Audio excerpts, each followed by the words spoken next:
Reports are emerging that a rift is widening amid growing tension between Prince Harry and King Charles. Je ne l'aurai pas forcément. C'est le moment où cette discussion doit avoir lieu. La monarchie offre un chiffre avec la Constitution.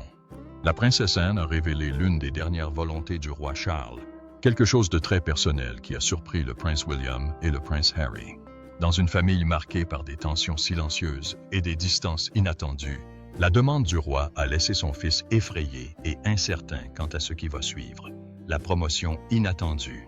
Au moment où le prince Harry est arrivé seul à Windsor, la tension dans l'air était palpable.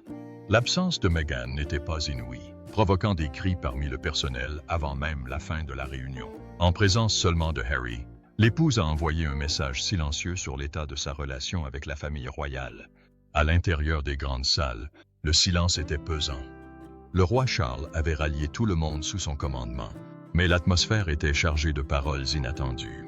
La sécurité avait également été renforcée, signe clair que ce rassemblement était bien plus que des plaisirs familiaux. La vraie surprise, Charles, qui était normalement celui qui devait s'adresser à la famille, avait choisi de ne pas parler lui-même. Au lieu de cela, la princesse Anne a été obligée de transmettre son message. Et même si vous savez que cela pourrait arriver, vous n'y pensez pas beaucoup? Notamment parce que la monarchie continue. Une rupture avec la tradition qui a immédiatement montré que les choses étaient très sérieuses. Beaucoup n'avaient pas vu le roi depuis des semaines, et son apparence reflétait les conséquences de ses problèmes de santé. Debout devant la famille, Anne était l'incarnation de la composition, sa posture rigide sous le poids de sa tâche. Quand il parlait, ses mots transperçaient en l'épaisse tension comme un couteau brûlant. Ce n'était pas seulement une autre annonce royale, c'était un changement sismique dans l'avenir de la monarchie. Ce qui était attendu comme une transition progressive s'est déroulé rapidement. La monarchie semblait connaître un débordement complet. Le visage de William perdit sa surprise en raison de l'ampleur de ce qu'on lui avait demandé. Le calendrier de son ascension a été considérablement raccourci. Ce qui aurait dû prendre des années s'est maintenant réduit à quelques mois. Harry, étant à la périphérie, sentit le changement irréversible qui avait eu lieu. Ses yeux rencontrèrent ceux de William pendant une seconde. Une entente inattendue s'établit entre eux, malgré la distance qui s'était creusée entre eux. Parfois, des disputes éclataient. Le roi Édouard, qui jouait habituellement le rôle de gardien de la paix, se retrouva pris au milieu de la division croissante de la famille. Même Camilla, souvent réservée lorsqu'il s'agissait de questions familiales, a exprimé ses inquiétudes quant au rythme rapide des changements. Tout le monde avait du mal à comprendre ce changement inattendu, mais ce n'était pas une décision que Charles prenait à la légère. Sa santé était au repos et il savait que l'avenir de la monarchie dépendait de cette restructuration. Des années de scandales, de méfiance du public et de divisions internes avaient atteint un point crucial. Anne avait été spécifiquement choisie pour délivrer ce message après de longues délibérations. Charles, dans son état de santé précaire, avait passé d'innombrables nuits blanches à créer et à rédiger l'annonce, en consultant uniquement ses conseillers les plus fiables. Parmi les rois, Anne était connue pour son honnêteté brutale, des caractéristiques qui mettaient parfois en péril la préférence de la monarchie pour la diplomatie. Mais à ce moment-là, son approche directe était exactement ce dont Charles avait besoin. Dans une famille où les vérités dérangeantes étaient souvent entourées de cérémonies, Anne était la seule personne en qui j'avais confiance pour parler pleinement. Quand il eut fini, il y eut un long silence. Même le personnel dans la salle semblait retenir son souffle. Le poids de siècles de tradition semblait pouvoir s'effondrer à tout moment. Le plan de Charles ne consistait pas seulement à faire passer le temps, mais à réévaluer complètement la place de la monarchie dans le monde moderne. Avec des taux d'approbation croissants et un sentiment républicain croissant dans les nations communes, Charles savait que l'institution ne pouvait pas continuer sur sa voie actuelle. Les dernières élections ont montré une baisse du soutien parmi les jeunes Britanniques, une tendance que Charles ne pouvait ignorer. Son plan prévoyait de retarder le nombre de rois en activité, d'ouvrir les domaines royaux au public et de mettre à rude épreuve les finances de la monarchie d'une manière qui aurait été inimaginable sous les règles précédentes. Il ne s'agissait plus de tradition. Il s'agissait d'assurer la survie de la monarchie à une époque sceptique. Guillaume hériterait toujours du trône, mais la monarchie qui l'entourait était en train d'être réimaginée. Les Britanniques souhaitent que le prince William monte sur le trône lorsque le règne de la reine Élisabeth prendra fin. Il ne s'agissait plus des titres. Il s'agissait d'influence, d'image publique et de savoir si la monarchie pouvait continuer à compter après tout ce qu'elle avait souffert. Le poids de l'histoire. La décision de Charles n'a pas été prise dans le vide. Il a été formé par près d'un siècle d'histoire royale. La crise d'abdication de 1936, lorsque Édouard VIII est descendu, a forcé son frère, George VI, à monter sur le trône, déstabilisant presque la monarchie. Puis, lorsque George mourut jeune en 1952, sa fille Élisabeth II hérita du trône à un âge étonnamment jeune, portant d'énormes responsabilités que la plupart ne s'attendaient pas avant l'âge mûr. Charles a grandi en regardant sa mère sacrifier sa vie personnelle pour le travail. Leur relation était restreinte et lui donnait une vision complexe des obligations du roi. En regardant le trône consumer l'identité de sa mère, il a appris plus tôt que le pouvoir n'était pas glamour. Il l'a isolé, le transformant en un symbole vivant de l'État. Ses désirs personnels sont toujours secondaires par rapport aux attentes du public. À la mort d'Élisabeth en 2022, la monarchie a perdu son dernier pilier de cohérence. Sa reine de 70 ans avait caché les problèmes les plus profonds de l'institution. Le diagnostic de cancer de Charles, peu de temps après, bien que confidentiel au début, a clairement montré que le temps était désormais un luxe qu'il ne pouvait pas se permettre. Soudain, assurer l'avenir de la monarchie était devenu urgent. Après avoir passé des décennies à se préparer à devenir roi, Charles s'est retrouvé confronté à la possibilité bien réelle que son royaume soit ruiné par la maladie. L'ironie n'a pas échappé aux historiens royaux qui ont longtemps étudié les successions déterminées dans l'histoire de Windsor. Maintenant, avec sa santé déclinante, Charles était déterminé à ce que William ne subisse pas les mêmes faiblesses institutionnelles qui avaient rendu sa propre transition si difficile. Charles avait toujours été un héros patient, mais le temps pressait. Le roi n'était rien de plus qu'un symbole. Elle était fragile et avait besoin d'être protégée des critiques extérieures et du stress intérieur. Chaque apparition publique nécessitait des soins médicaux, avec des médecins toujours prêts à intervenir. Charles a étudié les monarchies européennes et le chaos qui s'en est suivi a conduit à des abdications. Il ne voulait pas répéter ses erreurs. Ses décisions étaient axées sur la survie de l'institution et non sur son héritage personnel. Il a mis en œuvre de nouvelles mesures de transparence financière, a entamé des discussions sur le retour d'objets royaux aux anciennes colonies et a commencé à convertir certains domaines royaux en logements sociaux. Autant de mesures qui auraient été inimaginables sous les monarchies précédentes. Dans les coulisses, William et Kate assumaient davantage de responsabilités. Les rapports indiquent que William a reçu les sacs rouges du gouvernement aux côtés de son père, un changement de pouvoir progressif mais clair. Le prince William est susceptible d'être nommé à un poste important. Les invitations de William à des rencontres avec le ministre et les dirigeants internationaux se multipliaient.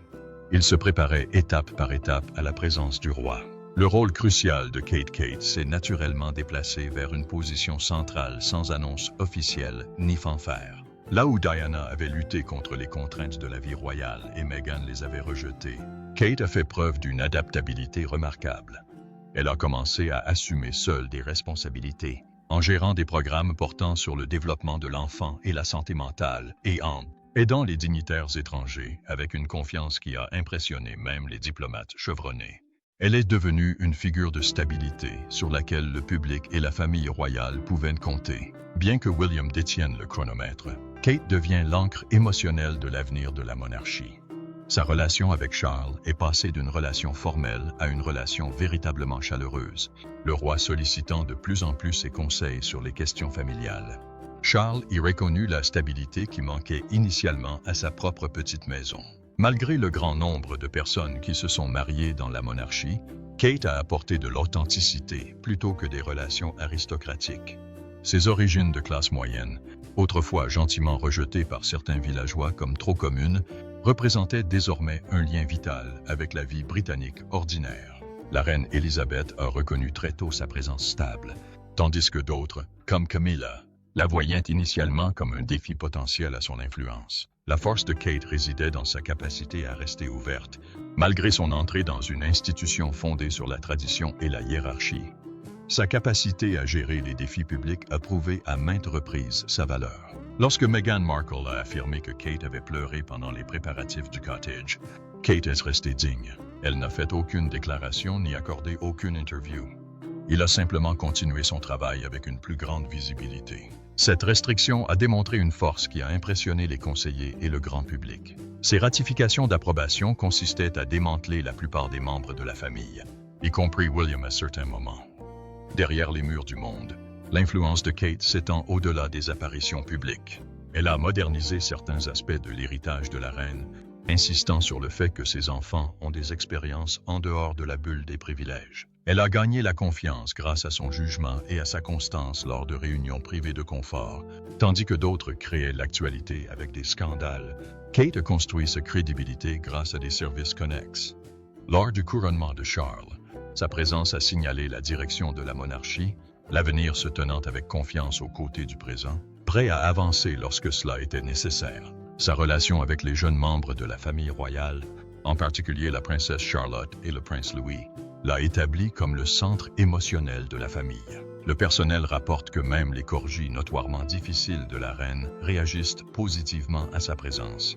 Dans une structure familiale souvent critiquée pour son manque de chaleur émotionnelle, Kate a introduit des pratiques parentales plus chaleureuses, tout en préservant les traditions nécessaires. La monarchie fait face à un examen sans précédent à l'ère numérique. Les médias sociaux ont transformé la manière dont les actions réelles sont interprétées, chaque apparence étant décortiquée par des millions de personnes en ligne. Les experts en relations publiques basés au palais surveillent désormais le sentiment numérique 24 heures sur 24, fournissant des rapports quotidiens sur la façon dont les activités royales sont perçues. Cela représente un changement fondamental par rapport à l'époque élisabéthaine, lorsque l'opinion publique se développait plus lentement par le biais des médias traditionnels. Charles a reconnu cette nouvelle réalité dès le début de son règne. Il a créé le premier véritable conseil des médias sociaux, composé de conseillers traditionnels et de natifs du numérique, pour aider à naviguer dans les stratégies de communication en ligne. Malgré la résistance initiale des hauts fonctionnaires, cette approche a aidé la monarchie à répondre plus efficacement aux controverses avant qu'elles ne s'aggravent. Les frères sont divisés. Cependant, le prince Harry est pris entre deux mondes. Sa vie en Californie lui établit de nouvelles racines, tandis que son identité britannique le maintient prisonnier de l'institution qu'il a quittée. Des années après son retour de ses doutes royaux, il continue de jouer un rôle dans l'avenir de la monarchie, à travers sa lignée et son récit continu sur la vie royale. Malgré les déclarations publiques d'amour de la famille dans des déclarations soigneusement élaborées, la relation entre Harry et William est profondément endommagée. Ils n'ont pas eu de conversation significative depuis des années, les tensions étant à leur comble après que l'interview de Harry et Meghan a révélé des discussions privées sur la couleur de peau potentielle de leurs enfants. Les mémoires de Harry Spear ont été enrichies de révélations sur des altercations physiques entre les frères et de couvertures désagréables de la part de William et de Kate. Le bureau du palais, qui a servi les deux frères, rapporte que William fait référence à des discussions privées au sujet d'Harry, changeant immédiatement de sujet lorsque son nom est mentionné. Des rumeurs persistent selon lesquelles Harry aurait des révélations supplémentaires en préparation, mais qui n'ont pas encore été publiées. Des initiés proches des Sussex suggèrent que des chapitres entiers ont été supprimés de Spear avant publication au Law Council. Certains pensent qu'il attend un moment de réconciliation, tandis que d'autres pensent qu'il attend de voir quel genre de roi Guillaume deviendra. L'existence de ce matériau potentiel crée de l'anxiété dans l'enceinte du palais. Mais la question de savoir si Harry peut ou non reprendre son rôle de roi ne lui appartient plus. Ce pouvoir est diminué par William, dont la position est renforcée lorsque sa santé fluctue. La dynamique a fondamentalement changé. Harry ne peut plus faire appel à son père comme autorité finale sur son statut. L'avenir est entièrement entre les mains de son frère. Je ne pense pas que nous pourrons jamais avoir la paix avec ma famille, à moins que la vérité ne soit révélée. Alors que William se prépare à devenir leader, son approche semble plus décisive que celle de son père. Alors que Charles a tranquillement absorbé les conflits familiaux, William semble prêt à fixer des limites et des attentes claires. Selon les sources de Spear, l'un de ses premiers actes, en tant que roi, pourrait être de dépouiller officiellement la monarchie de ses titres. William estime que la monarchie a besoin d'une définition plus claire de ceux qui la représentent dans un paysage médiatique où toute déclaration peut être amplifiée à l'échelle mondiale. Ceux qui décident de partir ne doivent plus détenir de diplôme lié à l'établissement qu'ils ont quitté. Cette position a été renforcée lorsque Meghan a récemment été qualifiée de « Sa Majesté royale dans un message recueilli auprès d'un diplomate étranger, malgré les accords de ne pas utiliser ce titre. Pour William, cela mettait en évidence la confusion persistante autour de son statut et la nécessité de bandes plus claires. Un autre défi important auquel la monarchie est confrontée est sa relation avec les nations communautaires. Durant le règne d'Élisabeth, sa popularité personnelle a contribué à maintenir ces liens, tout comme de nombreuses anciennes colonies ont réaffirmé leur relation avec la Grande-Bretagne. Depuis sa mort, plusieurs pays des Caraïbes ont entamé des processus formels pour destituer le monarque britannique de son poste de chef d'État, à l'instar de la Barbade en 2021. Charles a abordé cette question avec pragmatisme plutôt qu'avec résistance. En privé, il a reconnu que cette évolution était inévitable et potentiellement saine. Plutôt que de lutter pour maintenir des positions de leadership symboliques, leur stratégie s'est concentrée sur la transformation de ces relations en partenariats significatifs fondés sur des intérêts communs plutôt que sur des obligations historiques. Cette approche a surpris beaucoup de ceux qui s'attendaient à ce qu'ils se battent davantage pour préserver ces rôles traditionnels. William a joué un rôle central dans la mise en œuvre de cette nouvelle vision. Leur tournée des Nations communes se concentre désormais sur les initiatives climatiques, les partenariats éducatifs et les échanges culturels plutôt que sur les obligations cérémonielles. Dans les coulisses, il a rencontré de jeunes dirigeants du Commonwealth pour comprendre leur point de vue sur l'avenir de la monarchie. Ces conversations ont parfois conduit à des prises de conscience inconfortables sur la façon dont la jeune génération perçoit le passé colonial de la Grande-Bretagne. Cette transition représente l'un des changements les plus importants de la politique étrangère britannique depuis des décennies. Pendant des siècles, ces relations ont été fondamentales pour l'influence mondiale de la Grande-Bretagne. Aujourd'hui, Charles et William reconnaissent tous deux que l'adoption de structures de pouvoir exagérées ne fera qu'accélérer leur effondrement. Au lieu de cela, ils s'efforcent de construire une relation communautaire fondée sur le respect mutuel plutôt que sur la déférence historique. Le dernier souhait de Charles pour Charles, dont le règne a été bouleversé par des problèmes de santé et la longue histoire de sa mère, son dernier souhait pour le royaume s'étend au-delà des préoccupations cérémonielles. J'espérais la santé de la famille. Pas une réconciliation complète, mais au moins une ouverture où la communication pourrait reprendre, selon ses proches. Il passe ses après-midi à regarder des photos de famille de moments plus heureux, en particulier celles montrant William et Harry ensemble lorsqu'ils étaient enfants. Il ne voulait pas que Harry rétablisse son statut de roi, mais il ne voulait pas non plus qu'il reste restreint.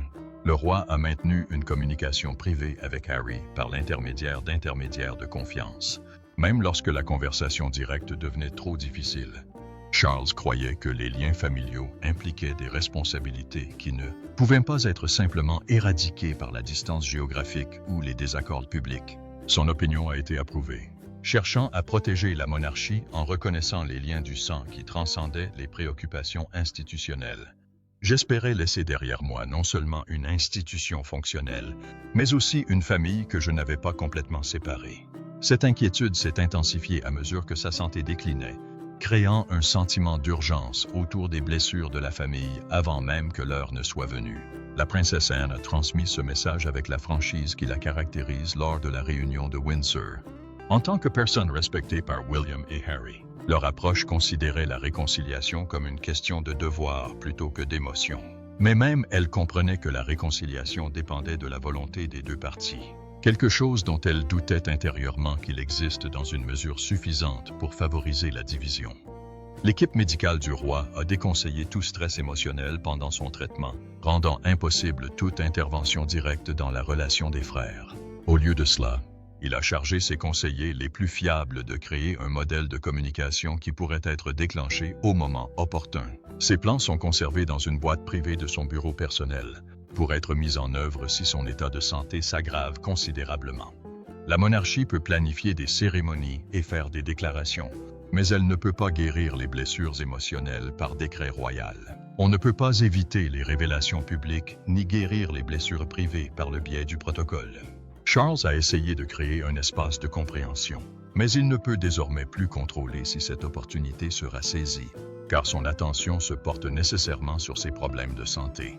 La décision appartient à William. Son arrivée dans le royaume n'est pas seulement cérémonielle, mais représente un choix fondamental quant à la direction de la monarchie et à la capacité de la famille à trouver un terrain d'entente après des années de conflits publics. Répondra-t-il à nouveau au souhait de son père d'avoir une petite ouverture, ou va-t-il fermer fermement la porte par laquelle Harry est entré? La réponse façonnera non seulement la dynamique familiale, mais aussi la perception publique de la monarchie pour les décennies à venir. Derrière les murs du palais, les conseillers débattent des stratégies et du calendrier. Certains envisagent une rupture nette, l'élimination des titres, la clarification des lignes de succession et l'avènement d'une monarchie stabilisée centrée sur ceux qui sont restés fidèles. D'autres soutiennent qu'une telle décision pourrait susciter la sympathie du public pour Harry et Meghan, en particulier si elle coïncide avec l'état de santé de Charles. Les historiens de la monarchie rappellent aux deux camps que les familles divisées ont historiquement empoisonné l'institution, mais la décision finale de William reste imprévisible. Ses proches font état d'une confiance accrue dans son jugement et d'une volonté de prendre des décisions difficiles. Le dernier message de Charles n'était pas seulement une demande. Il s'agissait d'un test de la vision de William pour l'avenir de la monarchie et de sa capacité à équilibrer les besoins institutionnels et les liens familiaux. L'identité moderne de la monarchie, le roi Charles, a hérité de plus qu'un chrono. Il a hérité d'une monarchie prise entre tradition et transformation. L'institution, autrefois définie par la cérémonie et le silence, est aujourd'hui confrontée à un monde où la visibilité est primordiale et où le silence est souvent perçu comme de l'indifférence. Charles le sait. Malgré les monarchies précédentes, il n'est pas monté sur le trône soudainement. Il a attendu des décennies, observant l'évolution de l'opinion publique, l'effondrement des institutions et apprenant ce qu'aucun roi avant lui n'avait eu à apprendre, comment diriger à une époque où le leadership lui-même est remis en question. Dès le début de son règne, Charles a clairement indiqué qu'il ne s'agirait pas d'une monarchie spectaculaire. Elle sera rationalisée, délibérée et plus responsable du climat social. Sa vision a toujours inclus une famille royale plus raffinée, moins d'apparitions publiques, moins de rois en activité, moins de rôles financés par les impôts. Il ne s'agit pas seulement d'une mesure d'économie. Il s'agit d'une tentative de rétablir la confiance en faisant preuve de retenue et de pertinence. L'ancienne reine Élisabeth II était un symbole de continuité. Charles, au contraire, veut représenter l'adaptation. Il voit que la société a changé. Les gens exigent de la transparence. Ils remettent en question le pouvoir inhérent. Ils remettent tout en question, de la richesse à la tradition. Charles comprend que la monarchie moderne doit non seulement survivre à ces questions, mais doit également démontrer sa valeur par sa conduite et ses réformes. C'est un équilibre délicat. Honorer le passé tout en s'adaptant aux nouvelles attentes du public. Mais remodeler l'identité de la monarchie n'est pas quelque chose que Charles peut faire seul. Il est entouré d'une équipe des plus beaux rois. Le prince William et la princesse Kate sont essentiels à l'avenir de la monarchie. Ils attirent la sympathie du public et l'attention internationale. Mais les récents problèmes de santé affectant Charles et Kate ont laissé des lacunes en termes de visibilité et de charge de travail. En un siècle et demi, l'absence se transforme vite en vulnérabilité. Lorsque des personnalités clés disparaissent de la vie publique, la spéculation envahit l'espace. Et la spéculation, une fois déchaînée, est presque impossible à contenir. Tout au long de sa vie, Sa Majesté la Reine, ma chère mère, c'est pourquoi Charles a fait du management intermédiaire une priorité discrète. Il n'a pas déclaré la guerre à la presse, mais il a établi de nouvelles règles. En ce qui concerne son leadership, les accords de la reine sont plus courts, plus étroits et plus sélectifs. Les photographes ne se déplacent plus librement. Les informations ne sont partagées que lorsque cela est nécessaire. Il y a moins de moments spontanés, moins de lois et plus d'apparence. Ce n'est pas une retraite. C'est une stratégie pour protéger l'image de la famille tout en préservant sa dignité. Charles est conscient que la monarchie ne contrôle plus définitivement le récit. La décision d'Harry et Meghan Markle de s'exprimer publiquement, par le biais d'interviews et d'accords de streaming, a montré au monde que le silence du palais n'est plus efficace. Cela a créé une situation dans laquelle l'émotion et le conflit ont été diffusés à l'échelle mondiale et la famille royale a été obligée de réagir. Non pas par des déclarations à la presse, mais par son comportement. La réponse de Charles a été de maintenir un extérieur calme et d'éviter les attaques contre le public. Mais en privé, il réorganise la manière dont la monarchie gère la perception publique. Dans cette nouvelle identité, le contrôle et la prudence sont au cœur de cette démarche. La relation de la famille royale avec les médias a été transformée. Charles a approuvé les journaux de communication interne et l'accès limité aux interprètes. Les rapports suggèrent un contrôle accru des lois et un contrôle plus direct des relations avec la presse. Ce n'est peut-être pas dramatique, mais il s'agit d'un changement radical dans la dynamique du pouvoir. Le roi n'est rien d'autre qu'une figure cérémonielle. Il est le rédacteur ultime de l'image publique de la monarchie. Mais la prudence a un prix. Plus la famille se retient, plus le public spécule. Dans le monde d'aujourd'hui, les gens ne réagissent pas au mystère avec émerveillement. Ils répondent avec des doutes. Le roi s'efforce de maintenir le mystère des institutions sans paraître distant ou indifférent. C'est peut-être la partie la plus difficile de votre travail, rester présent sans être trop exposé. Jusqu'à présent, l'approche de Charles a été cohérente. Il se modernise par la discipline, pas par le drame.